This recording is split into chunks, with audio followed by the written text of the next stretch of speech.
আমি তখনও দরজার চেইনের দিকেই তাকিয়ে আছি। ভেতর থেকে আটকানো, এটা কিভাবে সম্ভব? ঠিক তখন মেঝেতে চোখে পড়ল ছেঁড়া কাগজের একটা ছোট্ট টুকরো। তাতে লেখা ৯ গলি। দুটো শব্দ, কিন্তু শব্দ দুটো যেন একটা ঠিকানা, একটা ইঙ্গিত, অথবা একটা শেষ সতর্কবার্তা। জাহিদ বলল, ফাইলে আঙ্গুলের ছাপ নেই, খুব সাবধানে করেছে। কামাল মেঝে থেকে আর একটা কাগজের ফালি তুলে নিল। তাতে পাতলা নীল দাগ, কার্বন পেপারের মতো। কামাল বলল, সাবধান মানুষও তাড়াহুড়োয় ভুল করে। এখানে কার্বনের দাগ আছে, কাগজ খুলে নেওয়া হয়নি, টেনে ছেঁড়া হয়েছে। তারপর কামাল গেল দরজার চেইনের কাছে। চেইনের রিংয়ের ভেতরটা সে এমনভাবে দেখল যেন কেউ ঘড়ির ভেতরে সময় দেখছে। কয়েক সেকেন্ড পর সে বলল, এখানে পাতলা তার ঘষা লেগেছে। জাহিদ থমকে গেল। কিন্তু জানালা তো গ্রিলে আটকানো। কামাল জানালার দিকে তাকালো, তারপর শান্ত গলায় বলল, গ্রিল মানুষকে আটকায়, তারকে আটকায় না। আমি তখনও পুরোটা বুঝে উঠতে পারছি না। কামাল ধীরে ধীরে বোঝাতে লাগল, দরজা বাইরে থেকে বন্ধ করে জানালার গ্রিলের ফাঁক দিয়ে পাতলা তার ঢোকানো যায়, তার দিয়ে চেইনের ল্যাচ টেনে বসানো যায়, তারপর ভেতর থেকে আটকানো মনে হবে। একটা পাতলা তার আর একটা সাজানো অন্ধকার, এতেই বন্ধ ঘরের রহস্য তৈরি করা যায়। কিন্তু প্রশ্নটা ছিল, কে করেছে? গুদামের ৩ জন লোককে আমাদের সামনে আনা হলো।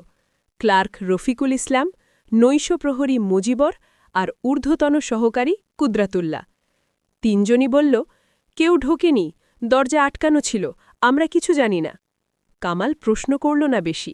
সে তাদের চোখ দেখল, সে তাদের শব্দ শুনল, কথার ভেতরের তাড়াহুড়ো খুঁজল।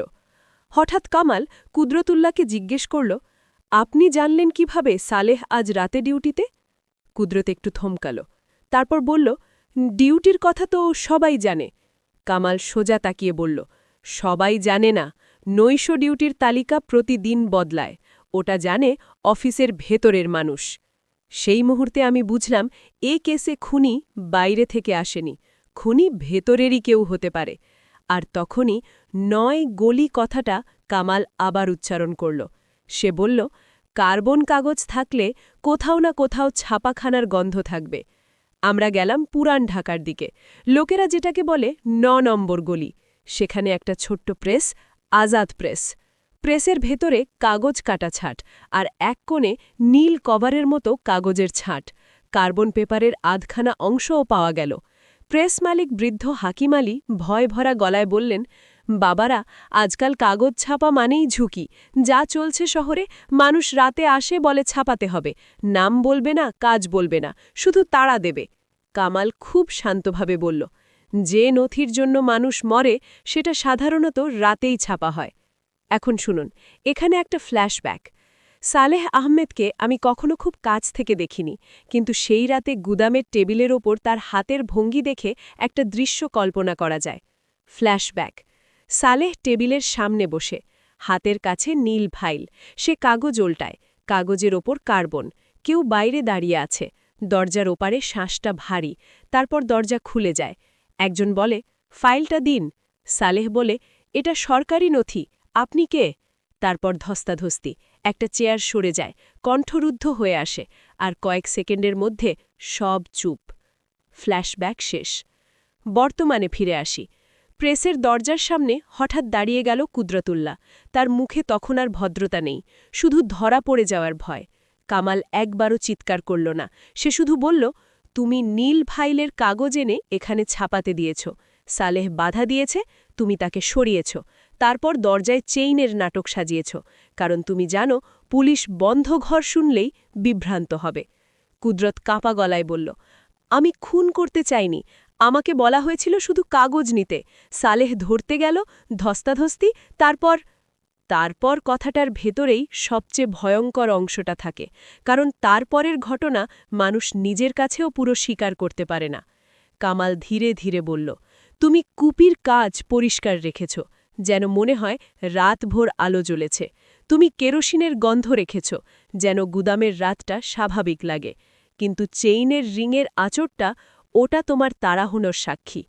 আর এখানে দ্বিতীয় ফ্ল্যাশব্যাক অফিস ঘর দরজা বাইরে থেকে বন্ধ কুদরাত জানালার গ্রিলের ফাঁক দিয়ে পাতলা তার ঢোকায় তারটা চেইনের ল্যাচে লাগায় একটু টান দেয় চেইন বসে যায় ক্লিক তারপর কুপির কাছে গিয়ে খুব অল্প জালে জ্বালায় আলো নয় গন্ধ রেখে দেয় তারপর আবার নিভিয়ে দেয় ঘর অন্ধকার কিন্তু গন্ধ রয়ে যায় এবং বাইরে থেকে মনে হয় সব স্বাভাবিক ফ্ল্যাশব্যাক শেষ বর্তমানে ফিরে আসি কুদরত বসে পড়ল পুলিশ তাকে হাতকড়া পড়াল ফেরার পথে আমি কামালকে জিজ্ঞেস করলাম কামাল ভাই আপনি ধরলেন কিভাবে কামাল হাঁটতে হাঁটতে বলল ইতিহাসের সময় মানুষ বড় বড় কথা বলে আনিস কিন্তু কাজটা করে ছোট ছোট ভয় থেকে আর ভয় মানুষকে বোকা বানায় বোকা মানুষ ভুল করে সেদিন ঢাকা শহর আবার ঘুমালো কিন্তু আমার মাথার ভেতরে গুদামের সেই ঘরটা অনেক দিন খোলা রইল কারণ বন্ধ ঘর মানেই নিরাপদ থাকা নয় কখনো কখনো সবচেয়ে ভয়ঙ্কর জিনিসটা থাকে ফাইলের ভেতরে আর একটা প্রশ্ন থেকে যায় কুদরাতুল্লাহ একাই কাজটা করেছিল নাকি নীল ফাইলের আসল মালিক ছিল আরও ওপরে যদি তুমি এরম আরও বাংলাদেশি ঐতিহাসিক ডার্ক থ্রিলার গল্প শুনতে চাও চ্যানেলটা সাবস্ক্রাইব করো ভিডিওটা লাইক করো আর কমেন্টে লেখো পরের গল্পটা চাই ১৯৭১ নাকি ১৯৪৭ প্রেক্ষাপটে কারণ ইতিহাস কখনো শেষ হয় না শুধু তার ফাইলগুলো কখনো কখনো হারিয়ে যায়